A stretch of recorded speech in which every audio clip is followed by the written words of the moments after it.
So when I was growing up, a friend of mine showed me the world of Daft Punk through burned CDs. Like he had a stack of CDRs. He copied the entire Daft Punk discography over to me on CDs back in the day when we would burn mixtapes for other people. I still do because I think it's a really cool like novelty. I use like iPods and CDs still, but most people have moved on. I picked up on the world of Daft Punk through that, and then I found Daft Punk's live show on YouTube, the pyramid, like the apex of all EDM live shows, the foundation of our culture.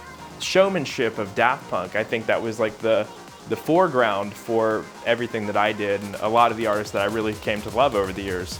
From Daft Punk, I really discovered like deadmau5 when he was doing the helmet thing and the cube, and he had like the LEDs all going and firing off. I really liked the Skrillex Mothership, Porter Robinson Worlds show. That was life-changing when I saw it back in 2014. I think a lot of these influences that I had back then shaped me into this artist that was more holistic in my approach. I really loved the idea of building this world around music, both visually and musically. When I was designing the PARALLAX, there was two things that really came to mind. It was how I can translate my album Contrast to a live visual format. You know, I've designed this amazing HDR high contrast world with the most contrasting colors possible, engineered by the physics of color. And I wanted to make sure that that somehow translated to a live show.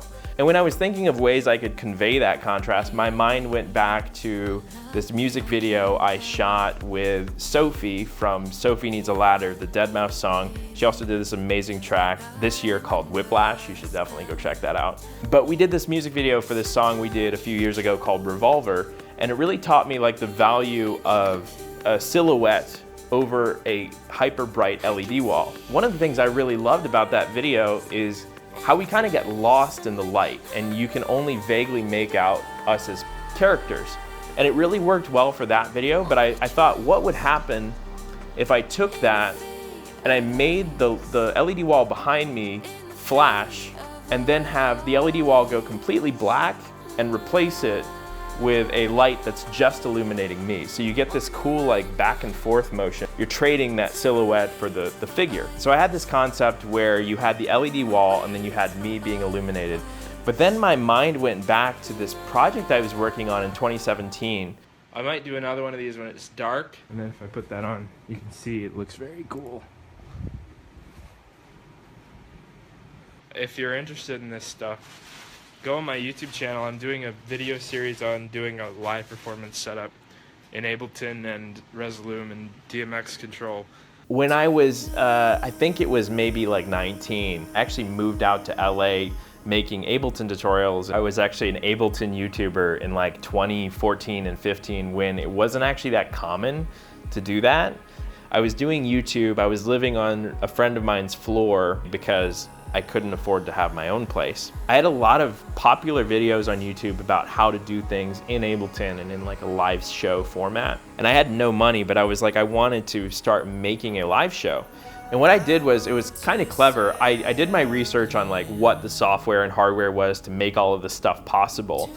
I realized that there wasn't a lot of resources on how to do this stuff because it was just like foreign technology to the majority of people, and a lot of people at the top level have this vested interest in not sharing the knowledge. So what I did was I started reaching out to these companies that made the software and the hardware, and I was like, I will do a review and a tutorial on your software and hardware if you give me a copy. Progress on the live show. I got DMXis running on here. DMXis, thanks NTech. It's just like a preset that I developed really quick. Eventually that led to me having access to all of this software and hardware, and that was kind of the foundation of how I learned how to do all this stuff. PARALLAX is kind of the culmination of 8 years of me learning how to do this stuff, teaching it on YouTube, and getting the hardware over time. I'm pretty proud of the fact that with no money and no resources and me living on a floor, I wrangled the resources to put this show together at a 1.0 level. And in some ways that informed the way I did it now. When I go to shows or if I'm at a festival, there's often two responses to when people see me and recognize me. It's either I really love your music or I really love your YouTube tutorials from 2014. It's going to be more personalized to holographic so that you can see right through most of it.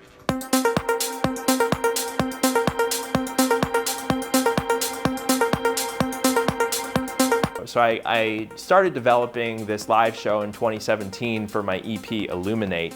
That really dates how old this project was. And it was gonna be like a mini tour I did around SoCal, but I actually didn't end up doing it because it never got to the point I was happy with it. I've always been a big like Disney fan, so I'm always looking at like how the Imagineering team designs some of the rides in the parks. I really enjoy like the magic of designing experiences and art installations and that sort of thing. So I'm constantly on the internet watching YouTube videos about like how things are made, how illusions are made. I was researching like the Haunted Mansion for Disney and how they do the effect where like the ghosts are projected on this glass wall. And it's this effect called the Pepper's Ghost. A lot of people try to recreate this effect in their homes for like Halloween home displays. And this company was making this fabric that you could tie in a door frame and use a mirror and reflect a projector off the wall into this frame, and it looks like a ghost is like in your house. And I was like, that's a really cool effect. I don't think I've ever seen anybody use that in a production before, like a live show. And I think that that's ultimately what led to the holo screen. I ordered this scrim. I had like this amazing like green screen frame that was the 1.0 version of PARALLAX. I had a projector and I was doing some vaguely interesting stuff in front of me. I didn't have the LED wall or the lighting really dialed in just yet. When I was designing PARALLAX, my mind harkened back to that because I was like, how cool would it be if not only the wall behind me was flashing and then I was flashing, but if there was a wall in front of me that was flashing and I get kind of lost in what's in front. That looks insane. It's like an actual PARALLAX.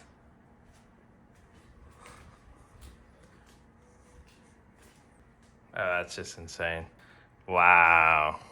And these visuals make no sense together, but the tech is sick. All right, this is a little janky, but it's just for testing. So I've used my TV and then I've projection mapped a little square over it.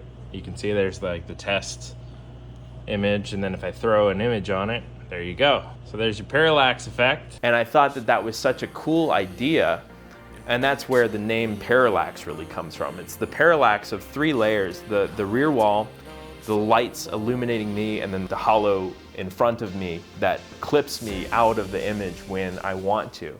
It'll be like this. Do I look like I'm in the middle? No, you're off to the side. Well, not like centered, but like in between two layers. Yeah. So like you can tell that the thing is there. Mm-hmm. When I was coming up, I actually didn't intend to be a musician first. I was really more of a graphic designer that came into music just by finding my way through it, fumbling through it, and releasing stuff. It's always been my vision for Julian Gray to have this like visual and audio component at all times. Even my first album ever, I did like a full print CD design for the cover. It's called Spare Change EP, it's ancient. Maybe sometime around 2014 or 2015 when I was like 18 or 19, I kind of fully committed to the music thing. But before that, I was actually more interested in design and video. A lot of that like base level interest in video and design was huge in my approach to the way I approach music. And I've mapped out the projection area so that like lighter region of the scrim is the area in which we can project. The bottom area is not. My grandmother was a production manager in the news industry in her time, and she ran her own ad agency and really got me into like editorial design. A lot of the gradient material is very much editorial. I think that the minimalism and the typography and like clipping typography with a character or a texture with typography comes from that world. And I approach the content design of PARALLAX in that way as well. If I'm designing an image and I have like text behind a character, there's this really beautiful effect that happens where the character is protruding over the text. And I wanted to do that with the show. So like the holo protrudes over me at points. There's text in front of me that's clipping me, or I'm clipping the background.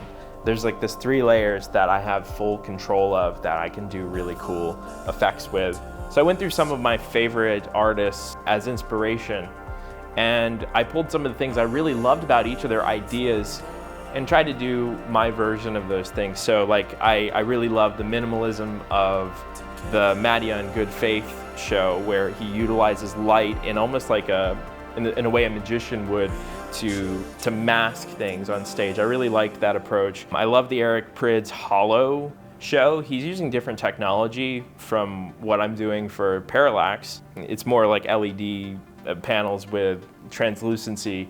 And then of course we all remember like the Tupac or Michael Jackson like holographic imagery that you know, just blew our minds back in like 2011 or 2012 when that came out. There was a lot of tribulations to get to this point. I mean, teaching myself LED pixel mapping was an absolute nightmare. All right, so I got a basic patch working now, as you can see. All right, so we're making 1 meter lengths of LED strip. Miles, it works. We did it. Hey, hey.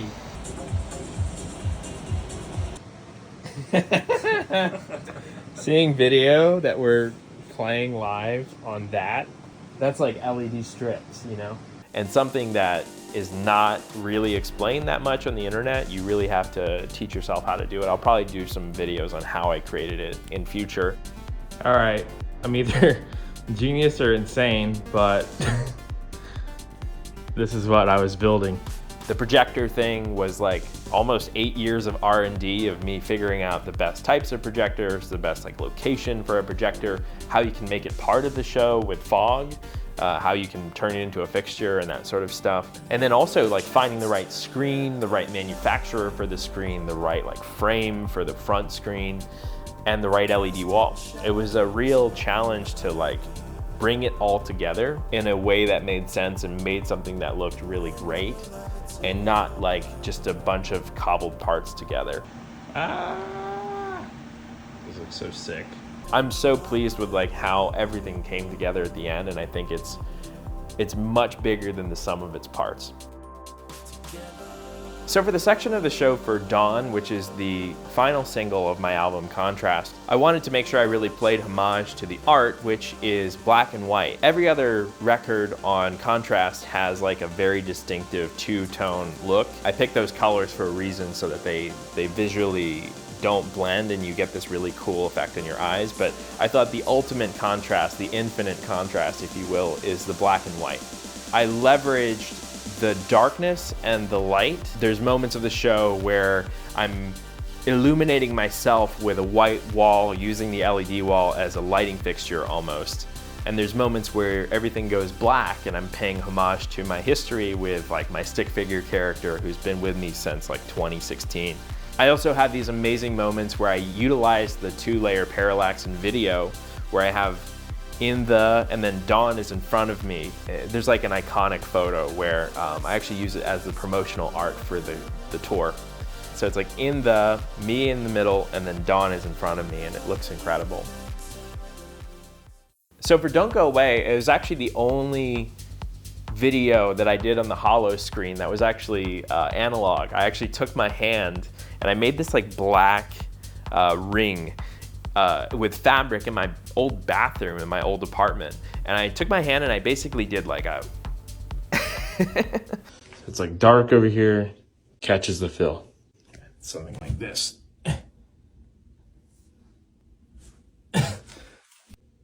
So I needed to go really dark in the back here. I mean, if you look at my hand just now, it probably reflects what you see on the screen. I took that and I color graded it to the color of Don't Go Away. I think it led to this really awesome visual aesthetic where, you know, you just have this like floating hand, kind of inspired by some of the Eric Prydz visuals. He does some similar things like that, where he really plays with like the depth of field. I didn't get that deep, but I wanted to make sure that I kind of paid homage. And then there's epic moments in Don't Go Away that I was really inspired by my music video with Sophie, Revolver, where I have this pink block that's like slashing back and forth, and in front of us with the LED halo, as I like to call it, it's doing the opposite. So you get this really cool effect like that. And then the text is on the hollow layer. It's one of my favorite visuals of the entire show, honestly. Don't Go Away is also one of my favorite songs from Contrast Era. So for Fate of Us, I wrote this song with a really good friend of mine. Her name is Alice, Midnight Amity. And she's like the most amazing songwriter, but she's also a jewelry maker. She does these amazing, beautifully delicate and feminine pieces.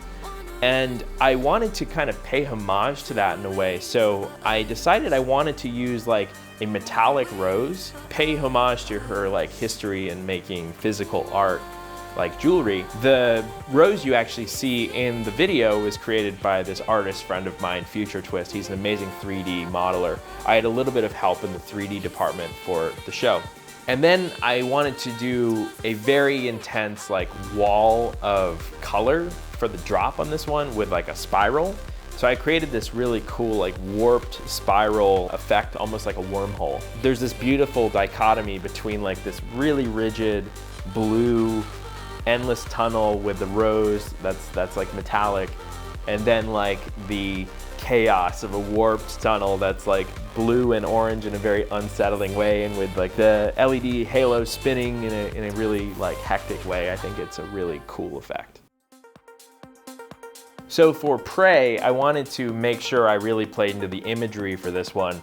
Pray was kind of like a really strange song for me, actually. I've never done anything that like sensual before. I was really inspired by bands like INXS and Depeche Mode, a lot of industrial and new wave material where it's a little bit more sexy. I wanted to try that in music, and I had never given it a shot before. So I wrote this song that's kind of themed around like finding salvation in somebody and praying to your demons, which is like that same person. So I wanted to play into that like demon, angel kind of imagery. So I utilized the parallax to turn me into an angel during the salvation sections, and then in the demon sections I have this amazing demon mask in front of me that was designed by HD4884, an incredible 3D artist as well. And then I just love like scrolling typography. So in that drop, I just have salvation on loop. And I think it's a really amazing, hectic effect. It's also one of the few songs that I actually sing on. And I wanted to make sure I played with the imagery of like the microphone cable. I think it looked really awesome on camera, especially against that red and blue background. There's this really awesome photo I love from the shoot we did at the digital premiere, where it's like this blue Pray, and it's like all red behind me. You're getting this super crisp silhouette, and I just have this like microphone cable around my head. I think it's really awesome. So Eclipse, I wanted to create the illusion of me being inside of some sort of like sphere cage. And that's what that giant like sphere is. You know, something where I felt like I was interacting with the hologram in some way. So that was the idea behind Eclipse. I also think it's one of the more exciting like showmanship songs to actually play those vocal chops that I wrote on the album. You can kind of see me doing it. And it allows me to get a little creative with that too and do some things that I didn't do on the studio version. So for Out Here, I really wanted to capture the small nuances of the space. The song has actually lingered through 2 or 3 of my albums I've scrapped. It's a song that's really special to me. It's actually one that I started back in like 2017 or 2018 when I was living on that floor. It really means a lot to me, and it's with a collaborator that really believed in me at a time when I was not doing anything substantial yet. Richard Patrick from Filter and previously 9 Inch Nails always have had this imagery ever since we started the song of doing like a space theme. I think it was in his mind when he wrote those lyrics. He freeform sang them initially, and we just kind of loved it so much that it stuck. And I think the instrumental kind of informed that too, maybe in some ways. But there's always been this like space theme. I wanted to incorporate that into the visuals, and I think one of the more striking hollow visuals, I don't think it comes across as much on the digital premiere, but when you see it in real life, one of the more striking visuals is that planet. And it's actually a planetary loop that is from NASA. I wanted to use at least one element that was like real and naturalistic, so I used a time lapse that NASA uploaded from one of their telescopes, and that's like the 3D hologram. I rotoscoped the planet out and put it in front of me, and then the background becomes a star field, which I think is so beautiful. There's a striking moment in Out Here where this blue line chases up around and it illuminates the space, and then suddenly we're in like the drop. It was one of the first songs that I animated the visuals to, which is honestly a nightmare because I have to manually design 3 or 4 different layers of content for every single song. But it was the first song that I animated, and it was something that I felt was like, oh wow, this looks amazing. It really proved the concept in my mind to me. Thank you guys for being with me through all of the years of development on the Parallax and Contrast and any of the eras of my music career. It means a lot to me that you've stuck around. And for those of you who are new, welcome to the ride, as it were. I've always changed things and always growing and developing every time I release a project. So hopefully you stick around for the next one as well. Go stream my new album Contrast and check out the digital premiere of Parallax Live. And I hope to see you on tour, whether it's a DJ set or this new live show. It's always a lot of fun, and I really look forward to seeing you guys on the road. Parallax forever.